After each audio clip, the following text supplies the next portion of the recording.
bagaimana kalau lombanya itu melibatkan wanita?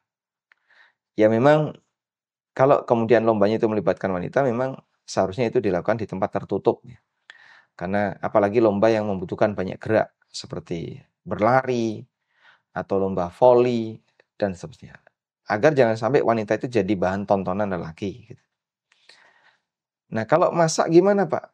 Ya, insya Allah mungkin lebih sesuai, tapi kita sarankan bagaimana kalau lomba ini di ruangan yang lebih tertutup. Sehingga biar bapak-bapak nggak perlu ikut nonton, karena ini acaranya ibu-ibu. Insya Allah tidak masalah.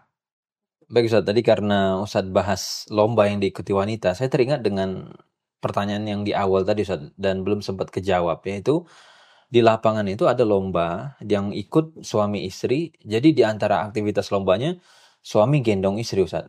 Nah ini kan kayaknya bersyukurlah suami-suami yang istrinya bobotnya dan seterusnya gitu kan, sesuai dengan ukuran lomba gitu. Nah, apakah yang semacam ini dibolehkan Ustadz? Bahkan ada juga selain gendong Ustadz, biasanya ini suami ini istri, di tengah-tengahnya balon.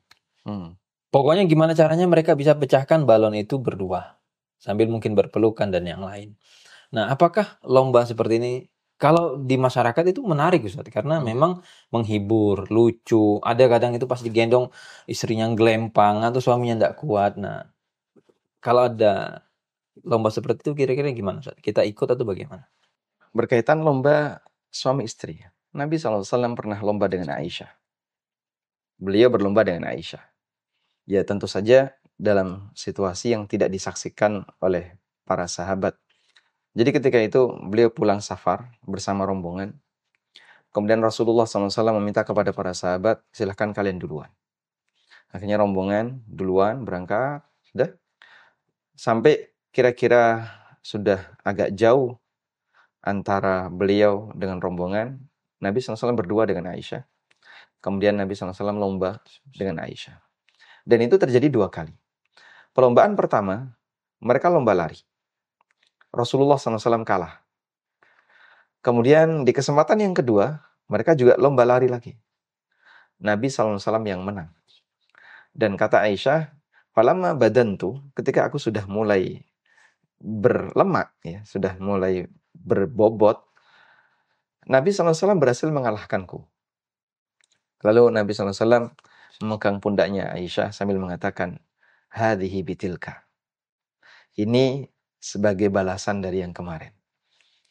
Dan para ulama mengatakan ini salah satu di antara contoh at-talattuf, bagaimana lemah lembutnya Rasulullah SAW dengan istrinya walaupun beliau seorang nabi yang dapat wahyu. Beliau nangis ketika tahajud dan beliau nangis ketika sujud. Beliau dekat dengan Allah, tapi beliau juga akrab dengan istrinya, nyaman untuk bergaul dengan istrinya. Taib. Nah, bisa nggak sih seperti ini terus kita terapkan dalam kehidupan sekarang, seperti lomba gendong istri dan seterusnya? Sah-sah saja, tapi jangan dilihat orang. Gitu.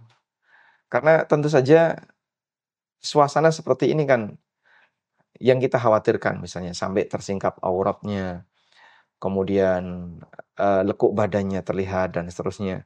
Dan hal-hal yang mungkin kurang begitu pantas untuk dilihat orang, tidak selayaknya untuk ditampakkan di depan umum. Kita punya harga diri, kehormatan yang perlu untuk kita jaga. Dan bahkan saya pernah baca ya di beberapa peringatan yang tertulis di apartemen, di lift, jangan lakukan hal yang yang kurang sopan di depan umum. Misalnya, kemudian disebutkan berciuman, berpelukan, bermesraan di depan umum. Kalau seperti ini, padahal itu bukan apartemen muslim, itu apartemen umum. Itu di apartemen Jakarta. Jika yang kayak gini saja mereka ngasih peringatan, padahal ini kan suami istri terserah kami dong. Iya, tapi bermesraan di depan umum seperti ini, kira-kira masuk kategori pantas atau tidak? Ketika itu tidak masuk dalam kategori pantas, ya tidak selayaknya dilakukan di depan umum.